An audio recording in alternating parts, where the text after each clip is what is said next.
This is CBC Here and Now.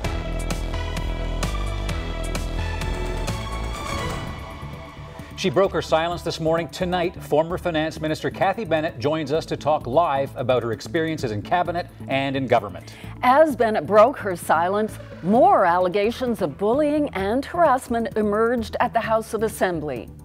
I genuinely have concern for physical safety, and that's why I'm here today to make this known to police. Enough is enough, and I need it to come forward. It's not a Liberal thing, it's not a PC thing, it's a systemic thing. It's been going on for years. I believe that we are all astounded at what we have seen occur in the past week. The people of the province need better governance than that. Good evening, I'm Debbie Cooper. And I'm Anthony Germain. The day started with Cathy Bennett coming forward to describe a toxic work environment at the House of Assembly. That was followed by more allegations of bullying and harassment. And it's not just women MHAs coming forward. Here now's Megan McCabe joins us live from our newsroom. Megan, walk us through the day. Well, the first male MHA has come forward alleging bullying behavior within the Liberal caucus. Liberal MHA for Terra Nova, Colin Holloway, says that he has filed official complaints against both Eddie Joyce and Dale Kirby. Those are the two cabinet ministers who are out of the Liberal caucus as investigations into their behavior are underway. Kirby hasn't answered any of CBC's requests for comment, and neither Kirby nor Joyce were in question period today. MHA Colin Holloway says he decided to come forward after the two female MHAs did because it's time to deal with the problem. You got to think about someone who's a victim, right? And so if they've been subjected to that, and there's some repeated incidents of it, you're not going to rush out. The other thing is that not most people talk about that it happens to females. So it's also a bit challenging for me as a male to go forward, because I've heard people on social media say, you need to suck it up. Holloway has been accused of bullying behavior himself in the past by a mayor, but he says it was a rookie mistake and he's learned from it. He thinks that Eddie Joyce and Dale Kirby need to learn about their behavior now, although he also says he would be disappointed if the two of them were back in the Liberal caucus. Well, Megan, Dwight Ball did speak to those of us who were there at the House today. Tell us a bit about his response to all of this. Right, so Ball maintains that he's taking these concerns and these complaints very seriously by removing Kirby and Joyce from caucus right away. And this is really key with everything that Cathy Bennett says about her experience within caucus bullying. He says he hasn't witnessed any himself. What he says is that cabinet meetings can be pretty intense, and what one person does not consider intimidation or bullying, another person might. You know, people could be feeling intimidation at a table when you're having some tense and tough discussions. And I've always encouraged people, if they felt intimidated in any circumstance at all, to bring that information forward. And I still do. It seems that there may be two divided camps within the Liberal caucus, those who say they are aware of bullying and those who aren't. And then we have Holloway, who's not so confident in the Premier's leadership. Mr. Ball is the current leader of the Liberal Party, and that's where we find ourselves today. That's not exactly a ringing endorsement. That's not exactly a ringing endorsement. Well, you can appreciate that I've been subjected to a fair amount of harassment by a couple of cabinet ministers. I've been through a lot this past week. I've been through a lot in the past 2.5 years. So Holloway is not calling for Ball's resignation, but NDP leader Jerry Rogers is. Anthony and Debbie? That's our Megan McCabe reporting live from our newsroom this evening. And Anthony Holloway seeming a little lukewarm there in support of Dwight Ball. Yeah, but for his part, the Premier didn't mince words when reporters asked him if he'll be stepping down. Going to resign? No, no. Leaders don't resign in challenging times. They do not resign in challenging times. They step up, and we will lead this province through this. Well, as Megan said earlier, not everyone agrees with the Premier's sentiment. The NDP's Jerry Rogers thinks the Premier is out of his depth, but the new leader of the opposition, Ches Crosby, appears to be backing Ball. I do believe that the Premier needs to resign. It's clear that he and his government are no longer able to govern in this very critical time in the history of the province, and this is a very serious issue. I don't think that's going to solve the problem that we've been seeing over the last week. There is a collective responsibility in government and a cabinet system, and I don't think that's going to cure the problem. As long as this group of people, this Liberal Party, continues to form a government, I think we're going to have to wait until the next general election for something decisive to occur. Now, some harassment allegations have been brought to the police. Colin Holloway and Pam Parsons, both with the Liberals, have complained to the RNC about ongoing comments made about them on a Twitter account. Parsons says some of those comments make her fear for her safety. Here now, Zach Gowdy joins us with that story. So, Zach, what's up with this bizarre Twitter account? Well, the account is called Whack Job NL. It was recently suspended by Twitter, but not before unleashing a torrent of aggressive tweets aimed at anyone the account perceived as an enemy of the Liberal Party. Now, we managed to screen grab this tweet before the account was suspended. It is directed at Liberal MHAs Pam Parsons and Colin Holloway. It reads, "Anonymous Liberal sources Pam Parsons and Colin Holloway are leaking like a Bay Roberts sewer. Glenn Littlejohn and Sandy Collins are laughing all the way to the ballot box," end quote. Of course, this tweet is referencing the fact that allegations of bullying and harassment inside the Liberal Party were leaked, which prompted MHA Dale Kirby to send an angry email to caucus members demanding to know the source of the leaks. That email contributed to Kirby being kicked out of the Liberal caucus. Now, Whack Job NL is an anonymous account. We cannot confirm who is behind it, but Parsons and Holloway want the RNC to look into it. This morning, both Parsons and Holloway went to the RNC and filed a complaint about the Whack Job NL account. Afterwards, I spoke with Pam Parsons. Here's what she had to say. To say it was harassment experienced on the social media platform, and it has instilled fear in me, for sure, and so I'm here to deal with this properly. Are you aware, or do you have suspicions about who may be behind the account? I don't want to speculate who it is because it's, as you know, it's an anonymous account. So that's why I'm bringing it here to the professionals, and I've asked to have it investigated. And does the Premier know you're here?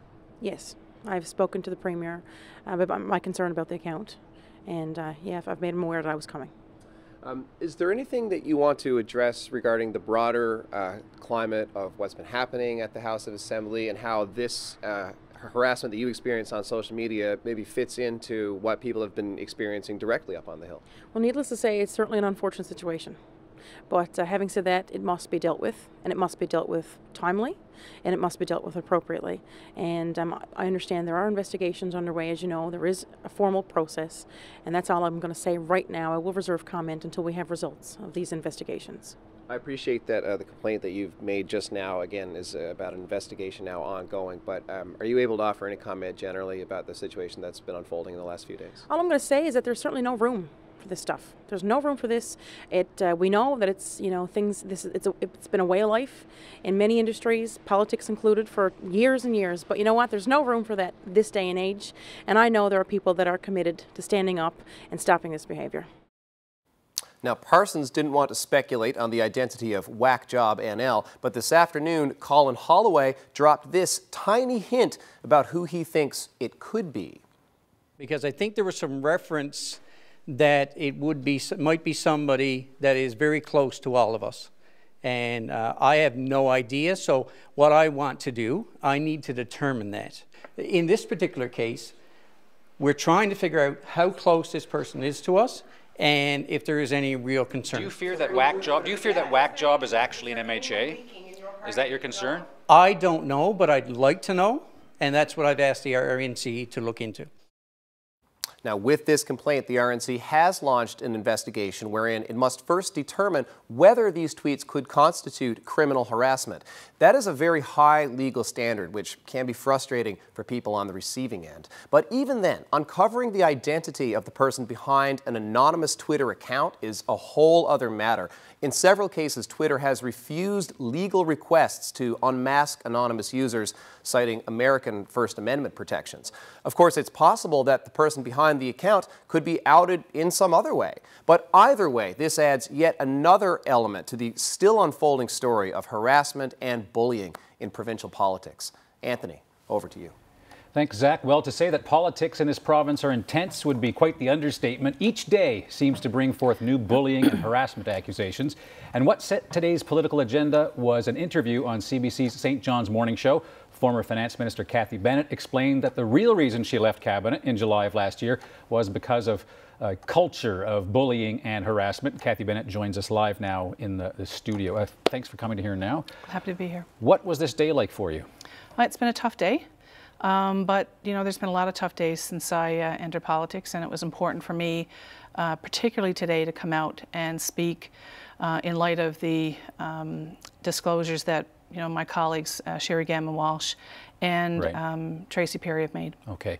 Take me back to July of last year. What was the turning point when you realized you could no longer remain as this province's finance minister? For me, you know, when you work in a culture that, you know, there are examples of bullying, and I referenced it this morning in the interview. I experienced things like intimidation, isolation. Can you be more specific about these? How did this manifest itself? I don't want names of people, but were people like pointing fingers at you, casting insults? You know, the people who understand how bullying happens in the workplace understand that it is a cumulative effect. It could be a cumulative effect of a lot of things.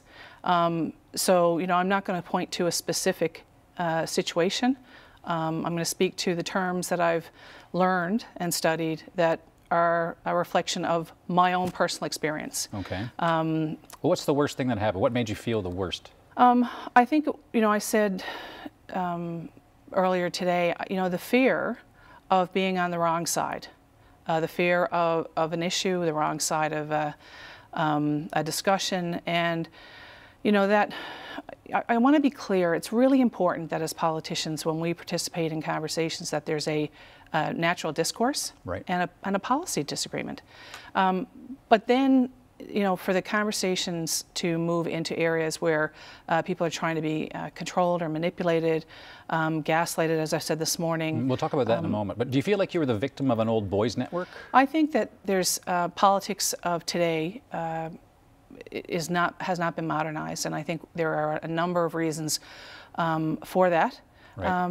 And part of it is that there's not enough women in the House of Assembly. It's also one of the reasons why myself and my colleagues feel passionately about speaking out about this issue.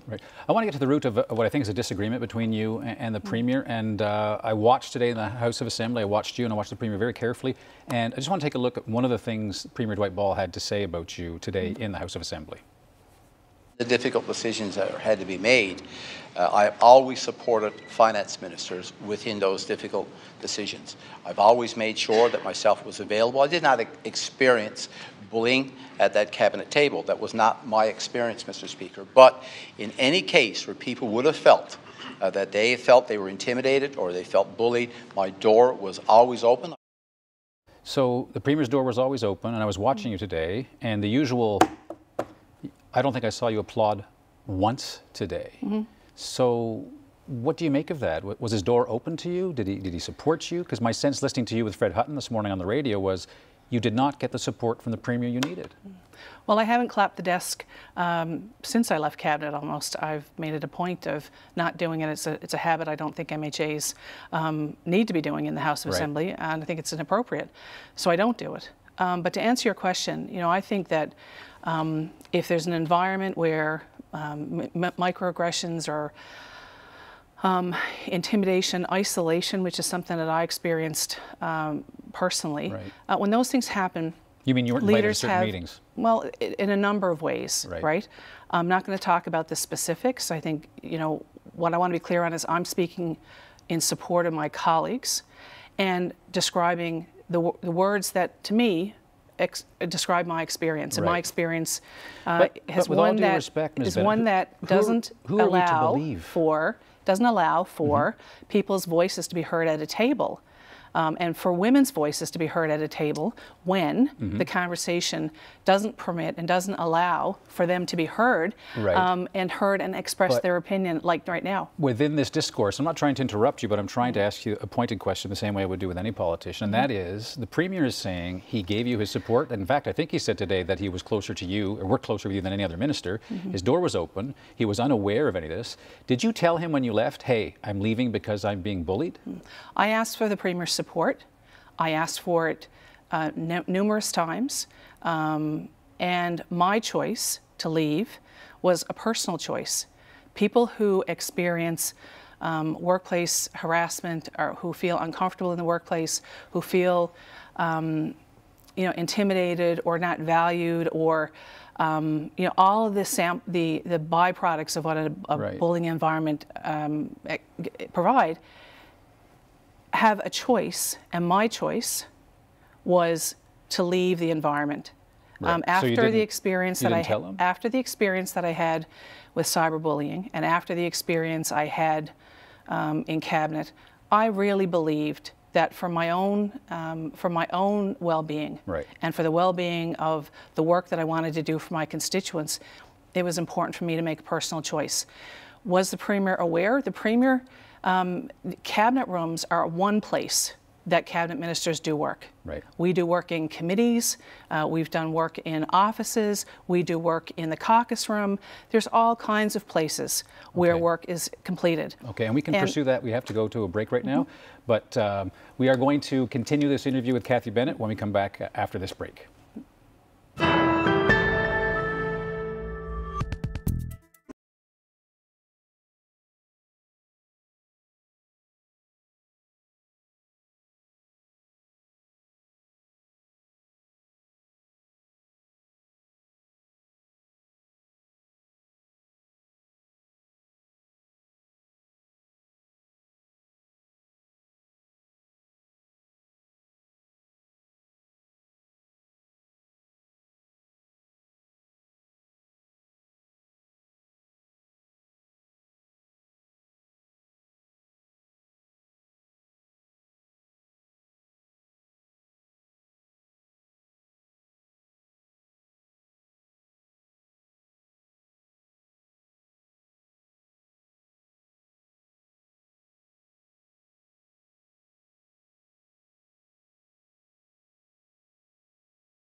say it was harassment experienced on the social media platform, and it has instilled fear in me, for sure. What I experienced was things like intimidation, isolation was something that I experienced regularly. From your fellow cabinet ministers? Which is a form of bullying, yep. Most people talk about that it happens to females. People on social media say, you need to suck it up. They've said that to me. Both males and females have said that to me. I believe Kathy Bennett's account of her experience inside the cabinet and inside that caucus, yes. And Kathy Bennett is live with us tonight in our Here and Now studio. She's the former finance minister and current Liberal MHA for the district of Windsor Lake. Before the break, you mentioned that you were also a victim of gaslighting. Can you elaborate? Gaslighting and a variety of forms of bullying that happen in a workplace. And that's why this issue is so important, Anthony. The reason I'm here is to speak in support of my colleagues and also say very clearly that the process that's been outlined by the Premier is one that I don't think is acceptable. You know, this issue, people like to turn this issue into politics and turn it into a discussion of a divide, as was done in the earlier montage. The issue is that women have a right and a responsibility to be sitting at the tables of power. And when we sit there, the work environment has to be conducive to us doing our best work.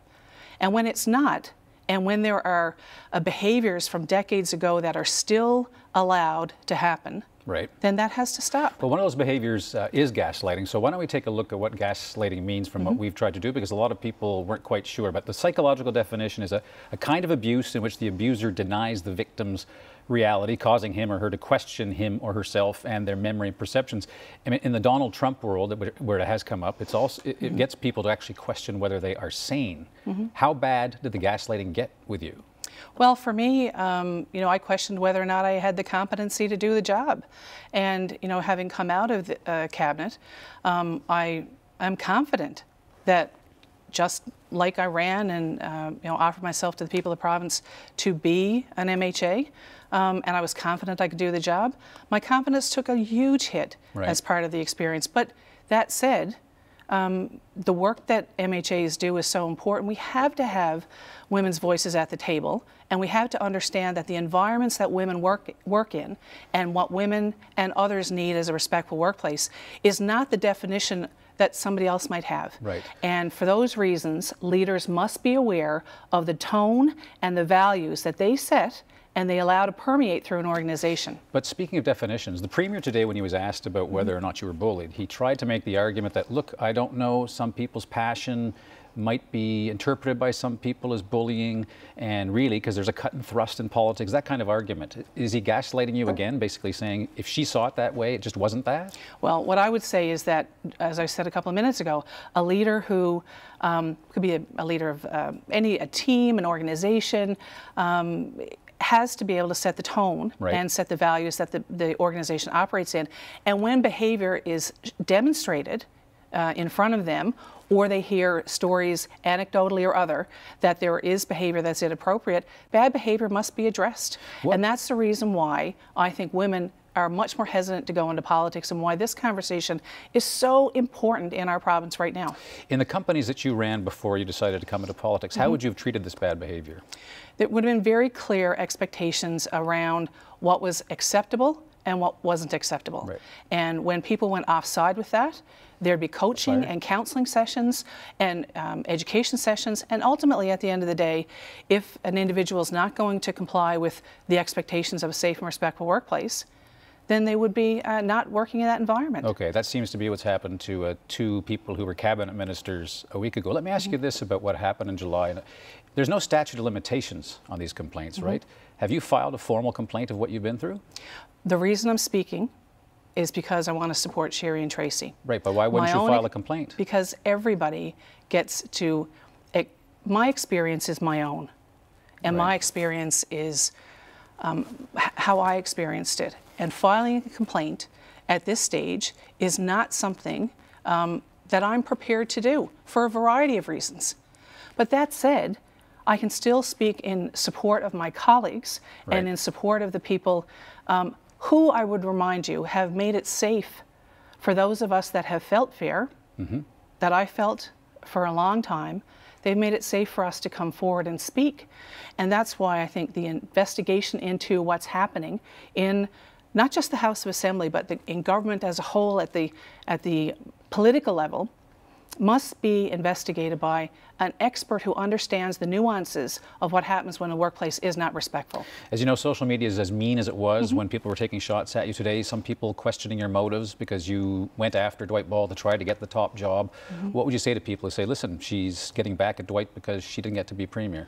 I would say they don't understand the emotions of those of us that have experienced what I've experienced, and that the women in the House of Assembly who have talked about and are pursuing their complaints, they don't understand them as well. This is not about politics. This is about the environment that women have a right and a responsibility to be present in, and how leaders and how colleagues provide that space for us to do the best work that we can possibly do when we're there representing our constituents. Final question for you. You've put the Premier in a very interesting position because you've said you do not think that his process for investigating these kinds of complaints is going to work. Up until this week, when a backbencher would take a public stance against a Premier like that, they would be tossed out of caucus. Right. I get the sense that Dwight Ball, even if that's what he wants to do, can't do that to you.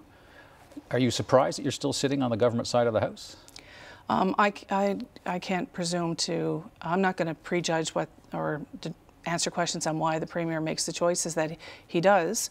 I'm sitting in the House of Assembly representing the constituents of Windsor Lake, and I'm going to continue to sit there doing the work that I need to do, because these conversations and the conversations like the PMR brought forward a month ago on occupational health and safety in the workplace, particularly around harassment and bullying, are so important to have. But you brought a motion in the House. You went through that news conference when you were facing the cyberbullying. You're probably the most credible person on bullying on that side of the House. If he were to expel you, he's almost bullying you, and yet now he's keeping you. He's keeping a credible person who's an anti-bully person saying, I don't think this guy's doing the right thing. So he's in a tough spot.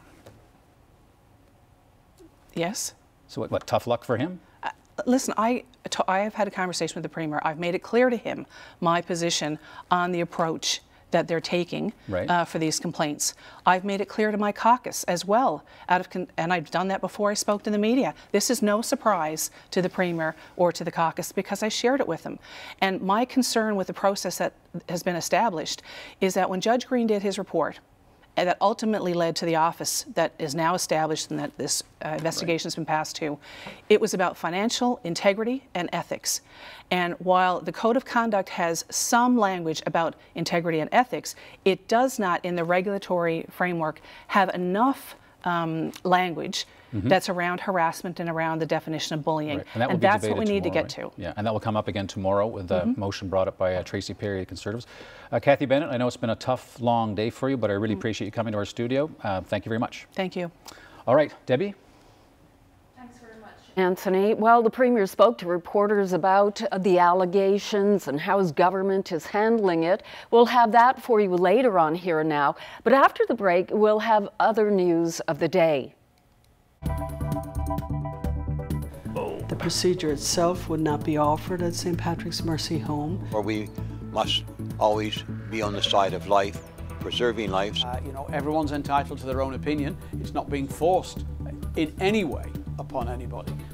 The debate over medically assisted suicide continues in this province, even though it's been legal in this country for 2 years. What role does religion play? Terry Roberts looks at that debate next. Hi, I'm meteorologist Jay Scotland. Ryan Snodden is away tonight. We have some rainfall and wind warnings to talk about, and I'll be back with a look at your full forecast coming up a little bit later in the show.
Welcome back. Medically assisted suicide has been legal since 2016, but the debate surrounding it continues in this province where religious roots still run deep. Some faith-based publicly funded nursing homes in St. John's are refusing to allow assisted death except under extreme circumstances. Here Now's Terry Roberts has our story. St. Patrick's Mercy Home has a long history of caring for those in their final days, but that does not include medical assistance in dying. The procedure itself would not be offered at St. Patrick's Mercy Home, but we would facilitate a transfer to a site where it would be offered. The same policy exists here at the Glenbrook Lodge, run by the Salvation Army. Medically assisted dying was legalized nearly 2 years ago. Since then, there have been 20 assisted deaths in this province. Now, on a per capita basis, that's about 4 times lower than the Canadian average. And it appears religion sure seems to be a factor. We must always be on the side of life, preserving life, so to intervene in that process is gravely wrong. But not all faiths are opposed. Here at the Anglican-run St. Luke's Nursing Home, church leaders are reluctantly allowing assisted death. Meanwhile, Sister Davis says the assisted death policy is made clear to those wanting to live at St. Patrick's. So that might cause them to choose to go to another home. The province spent nearly $22 million to fund St. Patrick's last year. But don't expect government to start demanding that health facilities like these fall in line with the law. Threatening to pull funding, for example, just might create even bigger problems for an already overstretched health system. It's not being forced in any way upon anybody. But the doctor in charge of the assisted dying program believes it will eventually become an accepted end-of-life option. I've personally found that there's often a real sense of closure with a medically assisted death. You know, it takes a difficult situation and makes it a little bit less difficult. McKim says some doctors have also exercised their legal right not to provide assisted death. But polls show most Canadians support this new law. People like Phyllis Artis of St. John's, who recently witnessed a friend's passing by assisted death. I've thought for a long time that I hoped that I would be able to make the choice for myself when the time came. And actually seeing how she did it, and with such dignity and calmness and peace. I thought that's how I want to do it when the time comes. Terry Roberts, CBC News, St. John's. If you're interested in this story, you can see Terry's deeper dive on our website. That's at cbc.ca/NL. An 81-year-old woman died in an overnight fire on Bell Island. The RCMP say the house fire on Butlerville Road was reported around midnight. Firefighters managed to extinguish the blaze, but the woman's body was found inside. Police are investigating the cause of that fire. The MV Legionnaire spilled about 60 liters of hydraulic oil in Portugal Cove on Sunday afternoon. The Provincial Transportation Department says about half the oil ended up in the harbour. Transport Canada and the Coast Guard were called in to assist. A containment boom was used to prevent the leak from spreading. Most of the oil was removed by Sunday evening, with the remainder cleaned up yesterday. Water levels continue to be high in and around the Exploits River in central Newfoundland, and that's prompted a warning from the town of Grand Falls, Windsor. They are asking people to stay away from the water and to avoid culverts and drains in that area. They're also recommending and reminding parents to keep children and pets away. Well, the St. John's Edge wrapped up their season over the weekend after losing, unfortunately, to the London Lightning. But tonight, they are hosting an event at Mile One Centre to thank all of their fans. The team took the city by storm, filling the stadium with thousands of people for every home game. Here now's Jeremy Eaton's been following the team all season long, and he's live from Mile One. Jeremy, what's happening there? So one of the hashtags that the team used this season was Our House. So tonight, as part of a fan appreciation night, they've opened up their house to the fans. And as you can see behind us, there's a few people here. They're getting a chance to meet the players, get some autographs, get their pictures taken. They're even allowed on the floor to play basketball and into the locker room. So it's sort of a chance to say goodbye, because in this league, all of these players are signed to a one-year contract, meaning some of them might not be back next season. Now, earlier today, the Edge held a media availability, and they gave us a chance to speak to the league's MVP opportunity, the 37-year-old rookie, Carl English, to get his thoughts on the season that was. I think there was a lot of positives. Like I said, I think the community was amazing. I think the fan support was incredible. I think Newfoundland in general really got behind the team, got behind myself, my teammates. I feel it was special. It was real special to play at home.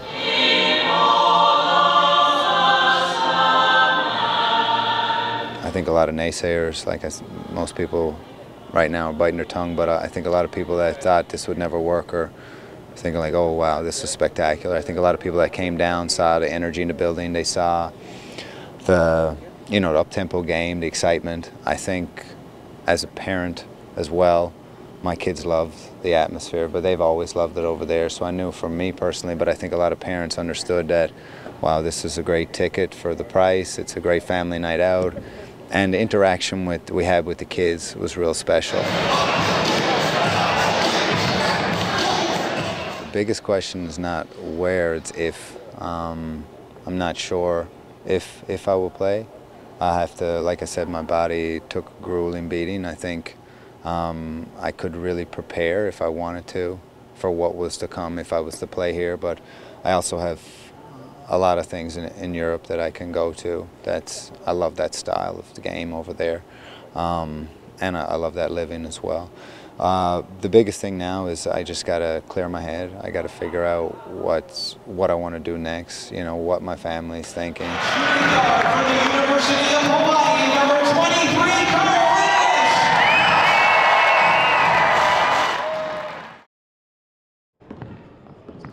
So those injuries that Carl was talking about he said he broke his nose twice, he had a number of fractured ribs, and he was playing on a battered ankle. So now he did say one of the things that was also very disappointing was that they weren't able to win a championship in their first season, their first ever season here in the NBL. Now he says he's going to take a break, take a vacation with his family, and try to sort things out. So it could be a while until we learn if Carl English will be back here playing on home court at Mile 1 for the St. John's Edge. Reporting live for Here and Now, I'm Jeremy Eaton in St. John's. This weather update is brought to you by the HCF Home Lottery. Bonus deadline is tomorrow at midnight. Get your tickets now at hcfhomelottery.ca.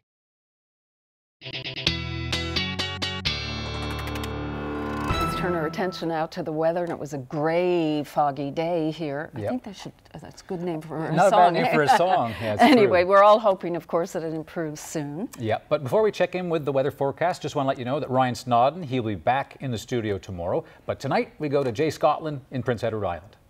Well, Debbie, Anthony, temperatures across Newfoundland today, anyway, were fairly mild, very warm, actually seeing temperatures into the high teens. I know it was more of a seasonal to maybe for some below seasonal affair across Labrador.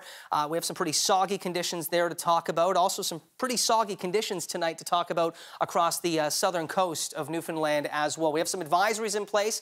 Labrador City could see an additional 5 to 10 millimeters of rain. You head through Churchill Valley, Churchill Falls. This is where you are looking at an additional 10 to 20 millimeters of rain tonight, so some localized flooding, a bit of a concern there. As we look to Conagra, Burgeo area along the south coast, rainfall warning in effect. Tonight amounts could top 30 millimeters of rain, and got that wind warning in effect as we look from Corner Brook down to Port aux Basques, and this is where along the west coast we could be seeing winds easily in excess this evening and into the overnight hours out of the southeast of 100 kilometers per hour down to the Port aux Basques area. Could see those gusts approaching 140 kilometers per hour. So those winds will be rocking, and they're initially out of the southeast being wrapped in by this area of low pressure. As it continues its track to the north and east, you can see the heavier rain falling over western Labrador and along the south shore, hence those rainfall warnings, those advisories that are in effect. As the system through tomorrow morning starts to move over Labrador, we'll see more of a southwesterly wind setting up across Newfoundland. Some heavier periods of rain will start to work east towards the Avalon Peninsula, so pretty soggy conditions through the first half of the day tomorrow for St. John's. Watching for that precipitation to taper off, but as we look to northern Labrador, mixing in with some wet snow into tomorrow morning, and the more of a west to northwesterly wind across Labrador, meaning cooler temperatures for western Labrador tomorrow, milder temperatures but pretty windy conditions across Newfoundland, where into the St. John's area, those gusts could be topping 60, for coastal areas upwards of 80 kilometers per hour. There's a weak trough that will bring some late day precipitation into western Labrador as well. There's a look at your overnight conditions across Newfoundland and Labrador. Again, you've got the cooler conditions over western Lab, where you could be seeing some flurries mixing in with that rain as the steadier rain is tapering off. We'll watch for some pretty wet conditions along the southern shore of Newfoundland as well, with temperatures between 3 and 7 degrees. Into tomorrow, more of a cool west to northwest wind across Labrador. Precipitation tapering off through the first half of the day. Watch for a few flurries as we look up into northern part of Labrador and across Newfoundland. Going to be seeing some drizzle and some fog as we see that rain start to taper off into the afternoon along the west coast. Watch for some breaks of sunshine, though, later in the day, central and eastern Newfoundland. And as we take a look over the next 7 days, pretty mild conditions across Newfoundland until we get into the latter part of next week. We'll see a return to more seasonal, even slightly below seasonal values possible. Still a good run of numbers into the teens. And as we take a look at Happy Valley, Goose Bay, and Labrador West, you can see some cooler temperatures as we look into tomorrow. As we look into the long range, though, not bad into the mid to high single digits as we take a look at that long range forecast. Of course, the big concern tonight, that rainfall warning into western Labrador along the south shore of Newfoundland, and of course those gusty winds from Corner Brook down to Port aux Basques. Watch for those winds into the Port aux Basques area, gusting to about 140 kilometers per hour. Debbie and Anthony? Enough is enough, and I needed to come forward. I've made my complaints known, and now I'll let the process take over from here. The MHA for Terra Nova has come forward with allegations of harassment and bullying by 2 former cabinet ministers. Colin Holloway's story next.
Welcome back to Here and Now. Well, Colin Holloway is the first male MHA to come forward with allegations of a toxic workplace. He filed complaints today against former cabinet ministers Eddie Joyce and Dale Kirby for ongoing bullying. After question period today, he spoke to reporters about the complaints and the reaction to him coming forward. Again, there was some traffic on Twitter at the account of Whack Job NL, and it referenced myself as well as MHA Pam Parson, and made some accusations, and it continued on throughout the day. And obviously there were false accusations, and I was deeply concerned because they were troubling. I talked to my colleague, and given some of the pictures that were used and the language that was used, very concerning for what was being said, and even for our own safety. Why would you give any weight to a social account with the name Whack Job in it? I mean, why draw any attention to it at all? Because I think there was some reference that it might be somebody that is very close to all of us. And I have no idea, so what I want to do, I need to determine that. You know, we've talked about safety concerns here in the House of Assembly. You know, there are a lot of things that get said to us as MHAs out doing our work. I myself have had 2 death threats this past year. Most people talk about that it happens to females. So it's also a bit challenging for me as a male to go forward, because I've heard people on social media say, you need to suck it up. They've said that to me. Both males and females have said that to me. Do you think Premier Ball should resign? I have no opinion on that today. Well, I think we're in for a time of change, and I'd like to see that change happen. What I heard him say today in the last couple of days is that we need to collaborate together. Everybody needs to work together, and so I'm interested in that plan. Mr. Ball is the current leader of the Liberal Party, and that's where we find ourselves today. Do you support it? That's not exactly a ringing endorsement. That's not exactly a ringing endorsement. Well, you can appreciate that I've been subjected to a fair amount of harassment by a couple of cabinet ministers. I've been through a lot this past week. I've been through a lot in the past 2.5 years. So, you know, I'm having a challenging time, is what I'll say. Going to resign? No, no. Leaders don't resign in challenging times. So, what is Dwight Ball going to do about all of this? We'll hear from the Premier next.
Our young athlete of the day, this is Kai Biggin, who's been playing hockey and baseball in Corner Brook for 2 years.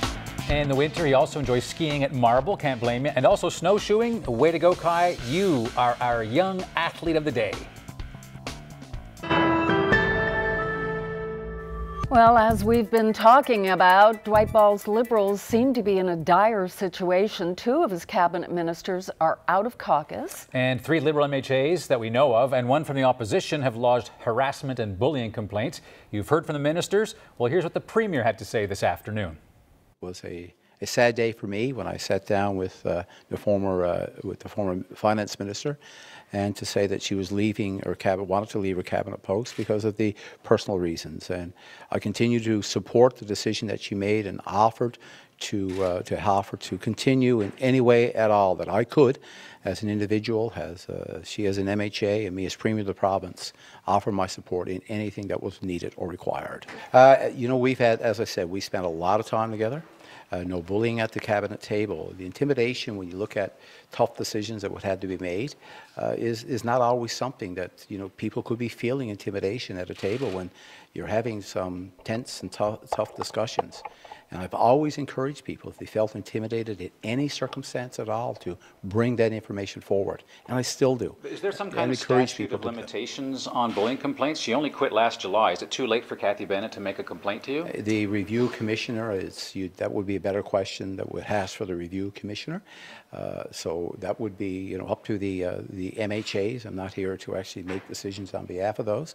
My job is to make the decisions that are required to allow the review process to occur, and for also to make sure that when the review processes do occur or do begin, that the outside expertise is available and readily available to those that make a decision to come forward with the complaints. Are you going to resign? What is the going to resign? No. No. Leaders don't resign in challenging times. They do not resign in challenging times. They step up, and we will lead this province through this. I've just had a message that was sent to me from an employee and said it takes courage to swim against the current. And I can tell you right now, as Premier of this province, I have the courage, and I am committed to make the necessary changes in this province to make this, for MHAs, a better place to work, and I'm committed to make this province a better place to live and raise families. Premier, who should we believe? On the one hand, Cathy Bennett is saying you weren't there for her in her hour of need, and you're saying no, everything was actually okay, and I was sad to see her go. Who's telling the truth, Dwight Ball or Cathy Bennett? I am telling you that I've made myself available and was very accessible to all our MHAs and to all our ministers. I can speak for my own actions, as I said, and I valued, still do. I value the expertise of MHA Bennett, and I encourage her to work together in collaboration. Things have changed dramatically in the last, 2 or 3 years, and issues around, workplaces, harassment, and that is the reason why we've taken a number of proactive steps in dealing with this. Premier, you have MHAs who are going to the police. You've lost 2 cabinet ministers in a week. What assurances can you give the citizens of this province that your government is not unraveling? This government is not unraveling. We've put in place a budget right now that is very proactive. We've put in place a 7-year forecast, as the former Minister of Finance was heavily involved in. We're making this place a better place to live, and in doing so, that doesn't necessarily mean that the road's always smooth. It doesn't necessarily mean that there's not challenges along the way. Premier Dwight Ball, mid-afternoon today. Now, turning to international news, a judge in Australia has ordered the Vatican's former finance minister to stand trial on allegations of sexual abuse. Cardinal George Pell is the most senior Vatican official to be charged in the church's global scandal. Pell appeared in a Melbourne court this morning where he faced sexual abuse charges by multiple victims from decades ago. The judge dismissed about half of the charges, saying the victims were not credible. But she decided the prosecution's case was strong enough to warrant a trial for the rest of the charges.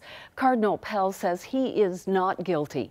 The Vatican issued a statement saying the Pope granted Pell a leave of absence last year so he could defend himself, and that leave remains in place, but the Pope has not commented on the case. A dramatic and terrifying scene in the Brazilian city of Sao Paulo overnight. An abandoned building occupied by squatters caught fire and then collapsed. The floors fell in on themselves like a house of cards. Debris was thrown in all directions, and firefighters say at least 1 person was killed and at least 3 others are missing. In the daylight, as you see there, the extent of the devastation quite clear. Rescuers are continuing their search for any survivors. A reminder, you can watch Here and Now anytime you want. We're broadcasting live on YouTube. And you can also catch up with any past episodes on demand. All you have to do is go to YouTube and subscribe to CBC NL. We're back in a bit.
And now a little lighter fare to end the show. Here's a Little League video that's going viral. This is 3-year-old Lennox playing baseball in California over the weekend. His coach asked him to run home as fast as he could. No, but Lennox decided to show off his built-in slow-mo and took his time, as you see there, running as slowly as possible. Slide home. Even his dad, who's actually a coach, couldn't get him to hurry up. And there he is, stealing home plate. Oh, method to his madness. Yeah, it's gone viral. Yeah, yeah. He's only, what is he, 3? Yeah, he's a little toddler, basically. It's something, though. And a reminder, if you've tuned in late, missed something, or want to see it again, the entire newscast will be on demand online, cbc.ca/NL. That's pretty much it for us. Remember, Ryan Snodden will be back tomorrow, so you can expect accurate maps and information. Our apologies about the mix-up tonight. See you. Have a great night.